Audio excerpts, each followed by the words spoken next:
What's going to be the future with Israel's war with Iran? Take a look at this clip over here with Mark Levin giving his assessment over on Fox News. So we'll watch this clip together and then talk about it. But first, hit that subscribe button over there in the corner. We'd love to stay in touch. Check this out. So for more on this, let's bring in the host of Life, Liberty, and Levin. Mark Levin joins us now. Great to see you this morning. Just overall, sir, what is your sort of view of what we're watching on our TV this morning? Well, the view of what we're watching is, Charlie, you mentioned America first. For 4 months, I've been told this is warmongering and neocons who want to drag the United States into a war. I've been telling people you must trust President Trump. He has said no nukes, and that's that. Netanyahu has said no nukes, and that's that. And they do this because these are men who believe in peace. These are men who understand that the Islamist Nazis that run Tehran will use those nuclear weapons against us. Why? Because they've said so over and over again. In our country, people remember 9/11. They remember the Islamist fundamentalist ideology. We hear them talking about wanting to destroy the United States and the West. And when you have responsible commander-in-chief and responsible cabinet that pay attention to those things, rather than isolationist ideology, media reports, and Democrats who side with the Islamists, it's really quite repulsive. Now, I would warn people, this is just the beginning. Iran still has some power. Iran is not going to roll over, but Iran will be dealt with, and that's pretty clear. I would also say let's look at the tea leaves here. A lot of questions today about Marco Rubio's statement, and is the United States separated from Israel? No, the United States is not separated from Israel. They're walking lockstep, the United States and Israel. We still have about 20% of the United States Navy in the region. It hasn't moved 1 inch. We have massive firepower there that's on a war footing alert. Now, why do you think that is? Number one. Number two, why do you think when you really look at Rubio's statement, he's warning the Iranians? Basically, you touch one hair on one American, you're going to feel the wrath not only of the powerful, underestimated, unbelievable warriors of Israel, but the most powerful military on the face of the earth that is sitting there and watching you. That would be the United States. I would ask the American people to continue to pray for the good guys, to continue to pray for our soldiers, the IDF, the Mossad. They're constantly underestimated, even with Biden as president and Blinken as Secretary of State. Netanyahu has basically wiped out Hamas, has basically wiped out Hezbollah, crippled Iran. That is with Biden. Now, with a great, historic, iconic president of the United States who believes in peace through strength. That's what he says. That's not isolationism. Who believes in peace through strength. Look what he's doing. Our president is brilliant. We are there. We are poised. No question that this is coordinated with the Israelis in many respects. That is a good thing. He's still telling the Iranians, hey, if you want to live, we're still here if you want to talk to us. He's given them 1,000 opportunities to avoid this, and they won't take it. Because as I've said for months, they're not going to take it. These are terrorists. They want to destroy the West. And I will say this to you, Charlie. What have the Europeans said? Not a damn thing. They're cowards. They sit there and they watch this tiny little country take on their enemy too. What has the American media said? Almost nothing, as they watch in stunned silence. This was inevitable. I'm glad people finally realize that, because I've been on this network for 4 months and on my show saying this is inevitable. This is what's going to happen, because this cannot stand. You cannot have a death cult, a death cult with nuclear weapons, building intercontinental ballistic missiles, saying death to America. We can't stand for it. The Israelis can't stand for it. Anybody with 2 brain cells to rub together can't stand for this. This is early yet. This battle's not over. And so we've got to keep that in mind, that the people in Israel are still fighting this war. Their IDF is still fighting this war. Their Mossad is still fighting this war. We need to continue to give them our prayers and our support, because they are fighting a war, as President Trump knows better than anyone else, for the whole world. And if this regime's nuclear capabilities are destroyed, most of the world will have a sigh of relief, except for our Democrats, our media, and the cowards in Europe who've destroyed their own countries with their open borders. That's how I see it, Charlie. Why do they do this, Mark? Because they should be praising Israel for being so brave, for having intelligence to know where these nuclear items are, to be able to target those sites. They should be praising Israel for knowing where these ballistic missiles are. They had 2,000 of them before this strike. Maybe all of them are gone. Some of the masterminds behind all of this are dead this morning.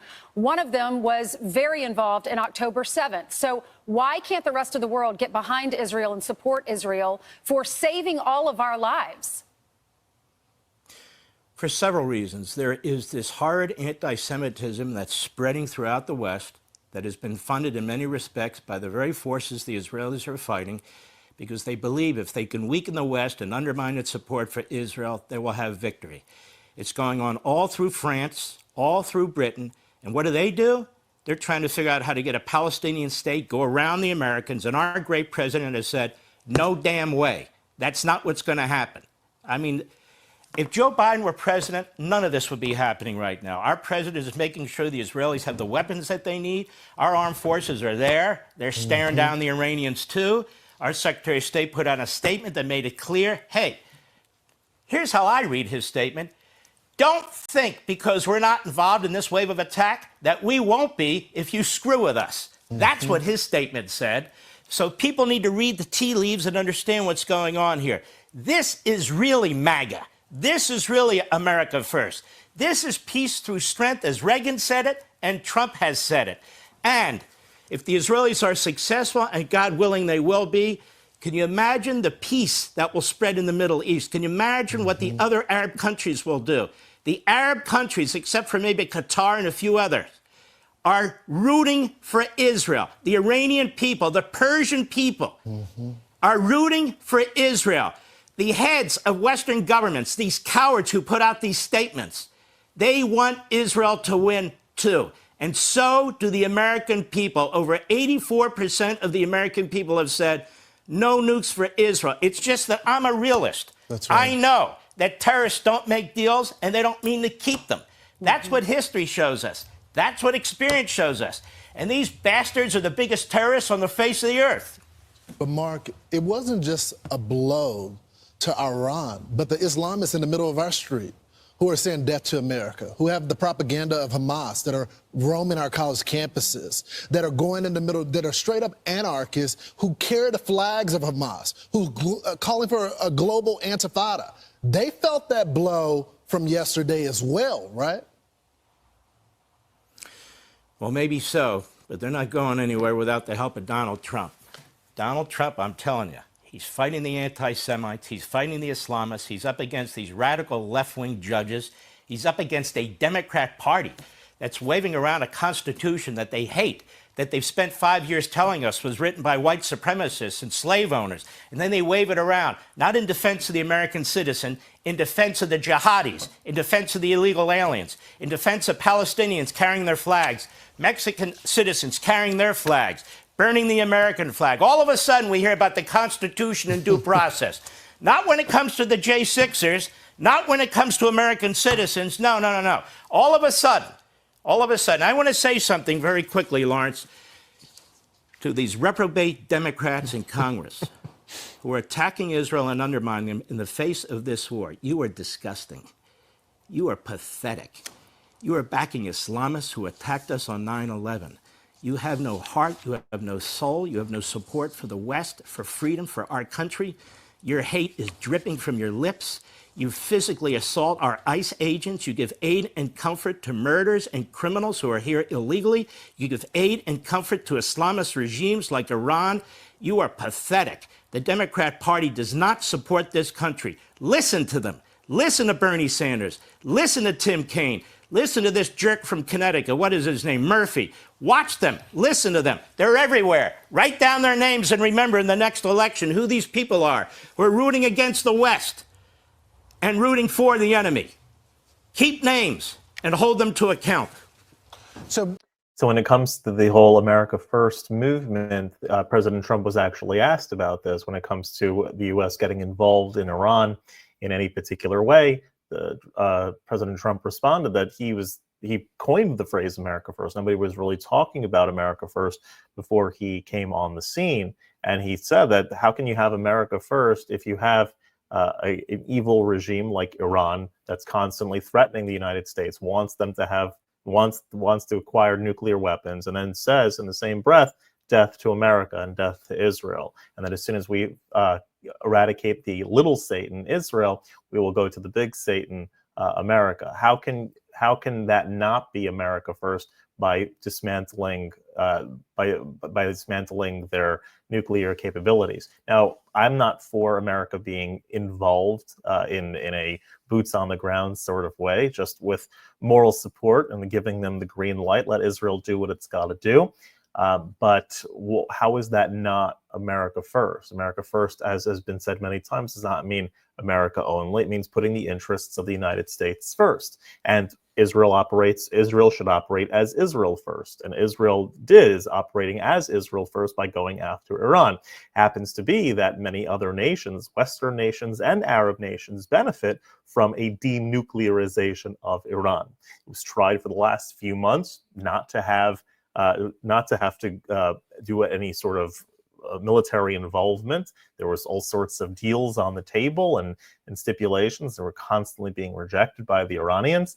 And now Israel's taking care of what they need to take care of, because Israel should do Israel first. America should put America first. Many times, what the American needs are and what the Israeli needs are coincide with each other, and they can work together in various ways. Sometimes they don't, and that's okay as well. And I think the president should assess what our involvement should be, if any, and what that looks like, maintaining obviously the America First mentality. But how can you say, though, that it's not America First to have the destruction of the Iranian regime, or really the Iranian nuclear capability? That is really the heart of all of this. And I'm not sure I understand those that are thinking differently than that. This is something that literally everyone of good faith and good nature benefits from. The entire West benefits from this. Half the Arab world is secretly rooting for this. And so what exactly is the downside of Iran not having nuclear capabilities? I love to hear suggestions and ideas. If you have something, you can leave it down in the comments below. Otherwise, if you like this content overall, hit that subscribe button over there in the corner. We'd love to stay in touch. Take care.